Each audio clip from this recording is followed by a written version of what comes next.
ঘূর্ণিঝড় রিমালের প্রভাব নিয়ে জানাতে সাতক্ষীরা থেকে আমাদের সাথে যোগ দিচ্ছেন সহকর্মী শাহরিয়ার অনির্বাণ। অনেক জায়গায় তো মানুষজন এখনো বিদ্যুৎ বিচ্ছিন্ন আছে, সংযোগগুলো স্বাভাবিক হতে কত সময় লাগতে পারে, কি পরিমাণ ফসলি জমি মাছের ঘের ক্ষতিগ্রস্ত হয়েছে আমাদের জানাবেন বিস্তারিত।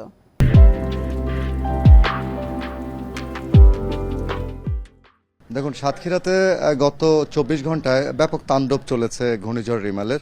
আমরা দেখেছি যে প্রথম দিন থেকেই বিকেল সন্ধ্যা থেকে একেবারে ঝোড়ো বাতাস এবং মারাত্মক ঝোড়ো বাতাসের সাথে ছিল ভারী বৃষ্টি।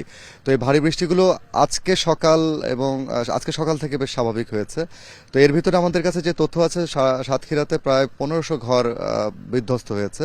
আর এর বাইরে শ্যামনগর এবং আশেপাশে বেশ কয়েকটি ইউনিয়নের প্রায় মানে আমাদের কাছে যে একেবারে অ্যাকুরেট তথ্য এখন পর্যন্ত নেই, তবে প্রায় শখানিকের মতো চিংড়ি এবং কাঁকড়ার ঘেরগুলো ভেসে গেছে।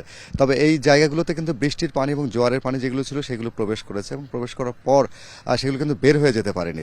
আমি এখন আছি সাতক্ষীরা রেঞ্জের বন বিভাগের রেঞ্জ অফিস কার্যালয়ের এখানে সুন্দরবনের যে বিষয়গুলো আমরা গত ২৪ ঘন্টা আমরা দেখেছি, বিভিন্ন জায়গা থেকে তথ্য এসেছিল যে সুন্দরবনে প্রায় বেশিরভাগ জায়গায় একেবারে ক্ষতিগ্রস্ত হয়েছে, পূর্ব সুন্দরবন এবং পশ্চিম সুন্দরবন।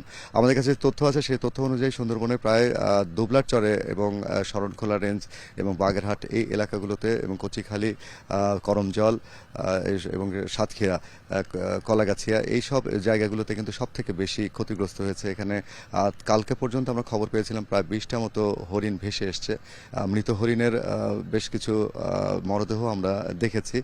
আর আমরা জানি যে বনের ভিতরে উঁচু কিছু জায়গা, ঢিবি মতো জায়গা থাকে, যে জায়গাগুলোতে বন্যার সময় বা জলোচ্ছ্বাসের সময় পানি উপরে উঠে যায়, তখন এই বন্য প্রাণীগুলো উঁচু জায়গাগুলোতে আশ্রয় নেয়। তো সেই উঁচু জায়গাগুলো কিন্তু পানিতে প্লাবিত হয়ে গেছিল, যার কারণে বনের ভেতরে পরিস্থিতি কিন্তু বেশ ভালো না, কারণ বেশ নাজুক অবস্থায় আছে। বিশেষ করে বন্যপ্রাণীদের মিষ্টি পানি খাবার যে আধারগুলো ছিল, বড় বড় পুকুর যেগুলো ছিল বৃষ্টির পানি ধরে রাখতো, সেই পানিগুলো কিন্তু এখন নোনা পানি হয়ে গেছে।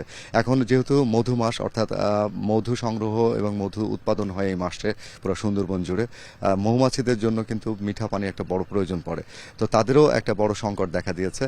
আপনাকে যদি এখনকার সাতক্ষীরা রেঞ্জের এই বন বিভাগের এই বনের এই অংশটুকু যদি আপনাকে দেখাবেন, নিশ্চয় দেখতে পাবেন যে এখন ভাটা শেষ হয়ে যায়, এখন জোয়ার শুরু হচ্ছে।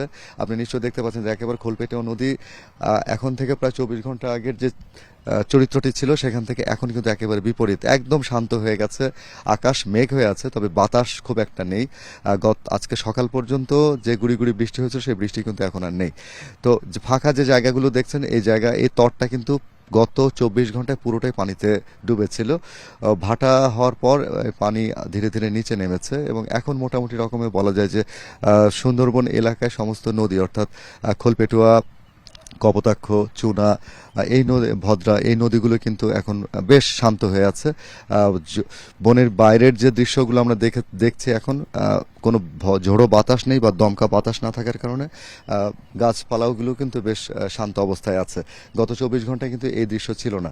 আমরা যে অংশটুকু দাঁড়িয়ে আছি, এই জায়গাতেই একেবারে ঘূর্ণিঝড় রেমালের যে পূর্ব দিক থেকে যে বাতাস, সেই সরাসরি বাতাস কিন্তু এই দিক দিয়ে সুন্দরবনের ভেতরে প্রবেশ করেছে। তো আমরা কিছুক্ষণ মধ্যে আমরা সুন্দরবনের ভেতরে প্রবেশ করব। সেখানে আসলে এখানকার বন কর্মকর্তা থেকে শুরু করে স্থানীয় যে জনপ্রতিনিধিরা রয়েছেন, জনপ্রতিনিধিরা এখানে আসবেন, এসে পরিদর্শনের কথা বলা হয়েছে। তো আমরা এর পাশাপাশি আপনাকে যদি সর্বশেষ বলে রাখি, সেটা হচ্ছে সুন্দরবন সহ স্থানীয় যে বিশেষ করে গাবুরা ইউনিয়নের ৩টি পয়েন্টে দুর্বল বাঁধ ছিল, সে বাঁধে যে বৃষ্টির পানি এবং জোয়ারের পানি ঢুকেছে, সে পানিগুলো এখনো বেরোয়নি। সংস্কারের কাজ চলছে এবং স্থানীয় যে স্বেচ্ছাসেবী সংগঠন যারা রয়েছে, তারা জিও ব্যাগ সহ বিভিন্ন কার্যক্রমের মাধ্যমে সেই পরবর্তী যে জোয়ার বা ভাটার সময় যেন সেগুলো দুর্বল হয়ে ধসে না পড়ে, সে ব্যবস্থা তারা করছে। এই ছিল আমার কাছে সর্বশেষ। সাতক্ষীরা থেকে ঘূর্ণিঝড় রিমালের প্রভাব নিয়ে জানাচ্ছিলেন আমাদের সহকর্মী শাহরিয়ার অনির্বাণ।